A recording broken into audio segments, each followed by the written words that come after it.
Good morning student, Verma sir की class में आप सभी का स्वागत है। आज फिर हम एक नया टॉपिक लेकर के आपके सामने आए हैं।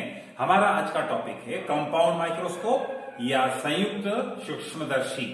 संयुक्त सूक्ष्मदर्शी क्या होता है, संरचना इसकी क्या होती है, प्रतिबिंब रचना किस प्रकार से इसमें बनती है, साथ ही मैग्निफिकेशन पावर या आवर्धन क्षमता का सूत्र हम किस प्रकार से डेराइव करते हैं। तो आइए देखते हैं संयुक्त सूक्ष्मदर्शी। दोस्तों, टॉपिक हम शुरू करें उसके पहले मैं आपसे कहना चाहूंगा कि अगर आपने अब तक हमारी इस चैनल को सब्सक्राइब नहीं किया है तो प्लीज सब्सक्राइब अभी कीजिए, बेल आइकॉन को प्रेस कीजिए जिससे आपको हर ताजा अपडेट तत्काल उपलब्ध हो सके। चलिए देखते हैं हम हमारा टॉपिक। डियर स्टूडेंट, संयुक्त सूक्ष्मदर्शी की संरचना में दो लेंस होते हैं। वह लेंस जिसके सामने वस्तु को रखा जाता है अभिदर्शक लेंस कहलाता है, तथा वह लेंस जिसके आगे नेत्र लगा करके वस्तु के प्रतिबिंब को देखा जाता है उसे नेत्रिका लेंस या आई लेंस कहते हैं। संयुक्त सूक्ष्मदर्शी का सिद्धांत होता है कि यदि कोई वस्तु नेत्र लेंस के फोकस के बाहर स्थित होती है तो नेत्र लेंस के द्वारा वस्तु AB का उल्टा आवर्धित प्रतिबिंब A', B' के रूप में नेत्रिका लेंस के सामने बनता है। रेक्टिनियन व्यवस्था के द्वारा नेत्रिका लेंस को आगे पीछे खसका करके इस प्रकार से हम सेट करते हैं कि प्रतिबिंब A', B' नेत्रिका लेंस के प्रकाश केंद्र और फोकस के मध्य बने। इस अवस्था में नेत्रिका लेंस के द्वारा वस्तु A', B' जो वास्तव में प्रतिबिंब है किंतु इसके लिए नेत्रिका लेंस के लिए वस्तु का कार्य कर रही है, इसका अंतिम प्रतिबिंब PQ के रूप में सुस्पष्ट दृष्टि की न्यूनतम दूरी D पर प्राप्त होता है। यहां पर अब मैं आपको बताना चाहूंगा कि यह अंतिम प्रतिबिंब है। अंतिम प्रतिबिंब के द्वारा नेत्र या नेत्र लेंस पर बनने वाला कोण बीटा है। यहां से हम बीटा की कैलकुलेशन करेंगे डेरिवेशन के समय। वहीं पर हम देखते हैं यह वस्तु है, वस्तु को हमें D डिस्टेंस पर रखना होगा, अर्थात यहां पर वस्तु को हम रखेंगे, पश्चात हम इसके द्वारा नेत्र पर बनने वाले कोण अल्फा को फाइंड आउट करेंगे। अब यदि EB' अर्थात जो UE है वस्तु की दूरी है या पहले लेंस के द्वारा बने हुए प्रतिबिंब की पोजीशन नेत्रिका लेंस के सापेक्ष है, यदि यह प्रतिबिंब A', B' नेत्रिका लेंस के फोकस पर बनता है, UE बराबरी पर AC है, तो हम देखेंगे कि A', B' का अंतिम प्रतिबिंब अनंत पर प्राप्त होता है। क्यों अनंत पर प्राप्त होगा? क्योंकि ये दोनों रेस पैरेलल हो जाती है और पैरेलल किरणें हम देखते हैं कि अनंत से आती हुई प्रतीत होती है। ऑब्जर्वर जो भी रहेगा देखने वाला उसे एक किरणें अनंत से आती हुई दिखलाई देगी, फलस्वरूप हम देखेंगे कि प्रतिबिंब अनंत पर बनेगा। तो दो पोजीशन है। पहली पोजीशन जब प्रतिबिंब स्पष्ट दृष्टि की न्यूनतम दूरी अर्थात D पर बने, और सेकंड पोजीशन जब प्रतिबिंब अनंत पर बने। चलिए इसके लिए अब हम डेरिवेशन को आगे बढ़ाते हैं, किस तरह से हम आवर्धन क्षमता का फार्मूला डेराइव करते हैं।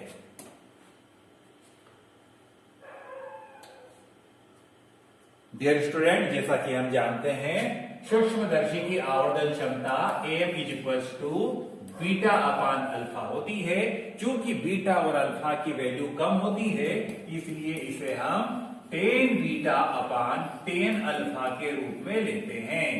ये हमारा पहला फार्मूला है। अब इस पहले फार्मूले के लिए हमें tan बीटा और tan अल्फा की वैल्यू फाइंड आउट करना होगी।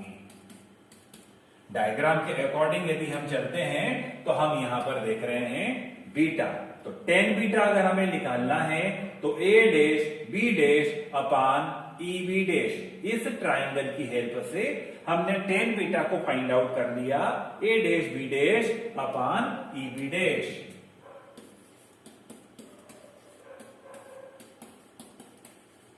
ठीक इसी प्रकार tan अल्फा की वैल्यू अगर हमें फाइंड आउट करना है तो tan अल्फा यहां से फाइंड आउट होगा। हम जानते हैं यहां पर हमने वस्तु को प्लेस किया हुआ है, तो वस्तु की हाइट कितनी हो रही है AB, और उसकी डिस्टेंस कितनी हो रही है D डिस्टेंस हो रही है, स्पष्ट दृष्टि की न्यूनतम दूरी। तो tan अल्फा = फार्मूला हमारा बनेगा AB अपान D। बाईं तरफ है, इसलिए डी के लिए हम परिपाटी के हिसाब से माइनस चिन्ह को यहां पर लेंगे, A B upon minus D. जब टेन बीटा टेन अल्फा दोनों की वैल्यू हमारे सामने है, तो इन दोनों वैल्यू को हम समीकरण 1 में रखते हैं। तो अब हम देख रहे हैं M is equal to tan beta की जगह पर वैल्यू हमने पुट कर दी A dash B dash upon E B dash whole upon A B upon minus D.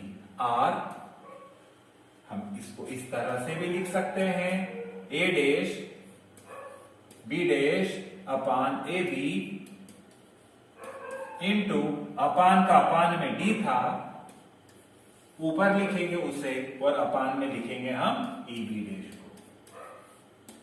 अब ये जो इक्वेशन हमारे सामने बनी हुई है, इस इक्वेशन में अब हमें A dash B dash upon A B की वैल्यू पुट करना है। A dash B dash upon A B की वैल्यू पुट करने के लिए हमें अगेन डायग्राम की हेल्प लेना पड़ेगी।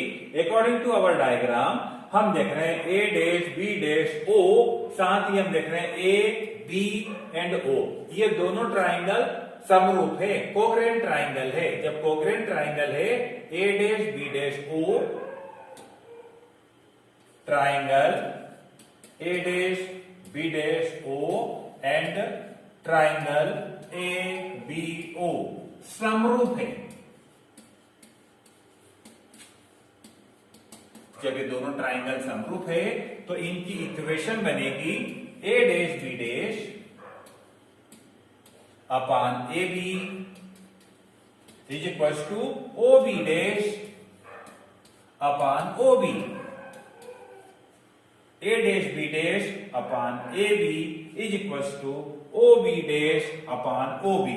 ये वैल्यू हम देख रहे हैं यहां पर A dash B dash upon A B के लिए है, A dash B dash upon A B के लिए वैल्यू है O B dash upon O B. यदि ये वैल्यू हम एम के फार्मूले में पुट करते हैं A dash B dash upon A B की, तो हमारा फार्मूला इस तरह से बनेगा, M is equal to A dash B dash upon A B की प्लेस पर हमने वैल्यू रख दिया O B dash upon O B, O B dash upon O B into minus D upon E B dash.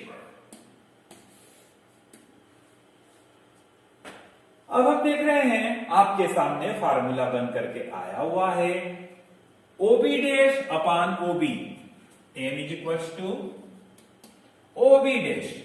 हम देख रहे हैं यहां पर O B dash, B dash पर क्या बना हुआ है, इमेज प्रतिबिंब बना हुआ है, और प्रतिबिंब की दूरी को हम V से शो करते हैं। ऑब्जेक्ट लेंस के द्वारा यह प्रतिबिंब बना हुआ है, इसलिए OB डैश की जगह पर हमने क्या लिखा, VO, प्रतिबिंब ऑब्जेक्ट लेंस के सापेक्ष। इसी प्रकार OB कहां है, यहां पर है OB, B पर क्या है, ऑब्जेक्ट है। इस डिस्टेंस को हम क्या बोलेंगे, वस्तु की दूरी, जिसे हम U से प्रदर्शित करते हैं। ऑब्जेक्ट लेंस है तो इस डिस्टेंस को हम UO के रूप में शो करेंगे, तो VO अपान UO हम देख रहे हैं लेफ्ट साइड पर है, इसलिए परिपाटी के अनुसार इसका चिन्ह नेगेटिव लगेगा।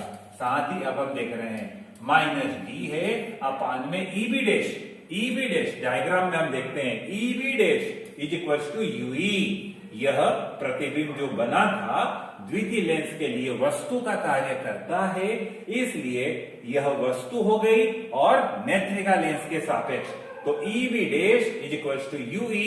पुनः हम देखेंगे लेंस के लेफ्ट साइड पर है, इसलिए UE का साइन यहां पर माइनस के रूप में होगा। जब इस प्रकार से कंडीशन हमारी बन रही है, तो फाइनल अब फार्मूला हमारा बन रहा है M is equal to minus VO upon UO into D upon UE।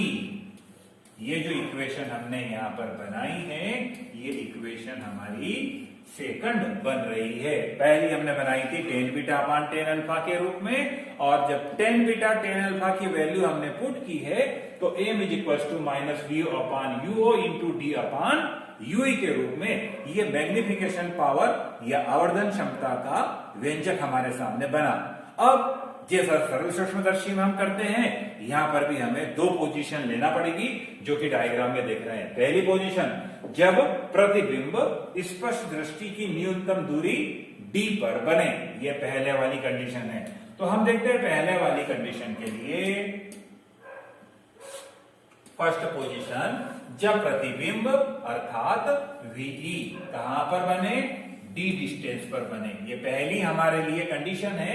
हमने लेंस इक्वेशन को अप्लाई किया नेत्र लेंस के लिए, तो 1/Fe is equal to 1/VE minus 1/UE। अब इसमें हमने वैल्यू को पुट कर दिया। सबसे पहले तो उचित चिन्हों का हमने प्रयोग किया, तो हम देखेंगे फार्मूला हमारा बनेगा 1/Fe, उत्तर लेंस की फोकस दूरी हमेशा धनात्मक होती है, इज इक्वल टू 1/-VE, क्योंकि हम देख रहे हैं प्रतिबिंब लेफ्ट साइड पर बन रहा है और वस्तु भी लेफ्ट साइड पर है।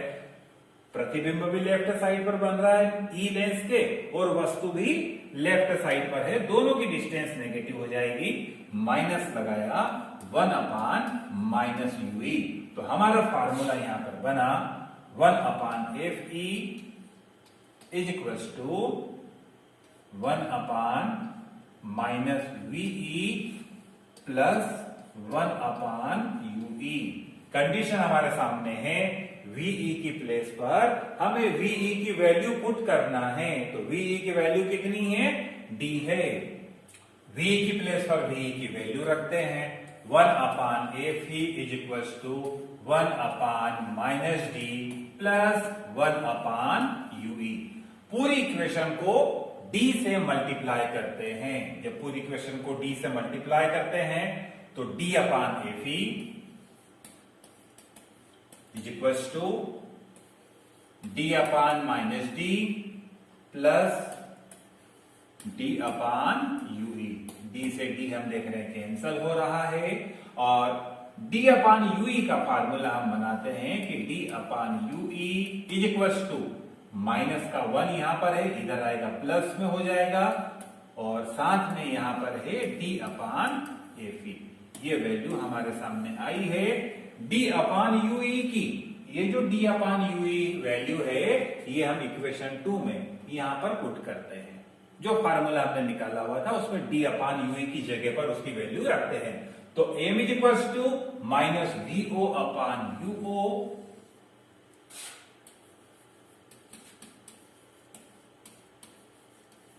इंटू D/UE की प्लेस पर हमने रखा 1 प्लस D/Fe। ये अगली स्टेप हमारी कंप्लीट हुई, और इसे हमने फार्मूला थर्ड कहा। अर्थात पहली पोजीशन में जब वस्तु का प्रतिबिंब D दूरी पर प्राप्त होता है, तो संयुक्त सूक्ष्मदर्शी की आवर्धन क्षमता का व्यंजक M is equal to minus VO/UO into 1 plus D/Fe के रूप में लिखा जाता है। अब हम आगे देखते हैं सेकंड पोजीशन, जब प्रतिबिंब अनंत पर बने, अंतिम प्रतिबिंब अनंत पर बने। इंफिनिटी पर प्रतिबिंब रखने के लिए जैसा कि अपन जानते हैं कि अगर प्रतिबिंब अनंत पर हमें बनाना है, तो UE is equal to Fe, वस्तु की दूरी नेत्र लेंस के सापेक्ष उसकी फोकस दूरी के इक्वल होना चाहिए। अर्थात ये कंडीशन रहेगी कि VE is equal to infinity है, तो UE की वैल्यू Fe के इक्वल होना चाहिए। तो हम बता रहे हैं VE is equal to infinity है, तो UE is equal to value क्या होगी, Fe होगी। हम जानते हैं इक्वेशन सेकंड हमने लिखा था M इज इक्वल टू, ये हमारी इक्वेशन सेकंड है, M is equal to minus VO/UO into D/UE। UE की प्लेस पर हमें Fe पुट करना है, तो M is equal to minus VO/UO into D/Fe। UE की जगह पर हमने फार्मूला प्लेस कर दिया Fe। तो इस तरह से हम देखेंगे यह हमारा अगला फार्मूला बन जाता है, जिसे हम फार्मूला नंबर 4 कह रहे हैं। तो इस तरह सेकंड फार्मूला, थर्ड फार्मूला पहली पोजीशन के लिए, और फोर्थ वाला फार्मूला सेकंड पोजीशन जब प्रतिबिंब अनंत पर बनता है संयुक्त सूक्ष्मदर्शी की आवर्धन क्षमता के व्यंजक कहलाते हैं। तो that's all about compound microscope. Compound microscope का स्ट्रक्चर हमने देखा। लेबोरेटरी में जो माइक्रोस्कोप होता है generally that is compound microscope, क्योंकि उसमें 2 लेंस होते हैं। ऑब्जेक्टिव लेंस नीचे जहां स्लाइड को रखते हैं और आईपीस आंख लगा करके जहां देखते हैं हम, वह आई लेंस कहलाता है। तो दोस्तों, अगर वीडियो पसंद आया हो तो इसे लाइक करना और शेयर करना मत भूलिएगा। अपडेट हमारे साथ में अपडेट रहने के लिए बेल आइकन को अवश्य प्रेस कीजिएगा, जिससे आपको ताजा अपडेट लगातार प्राप्त हो सके। अगले वीडियो के साथ फिर मिलेंगे। जय हिंद, जय भारत।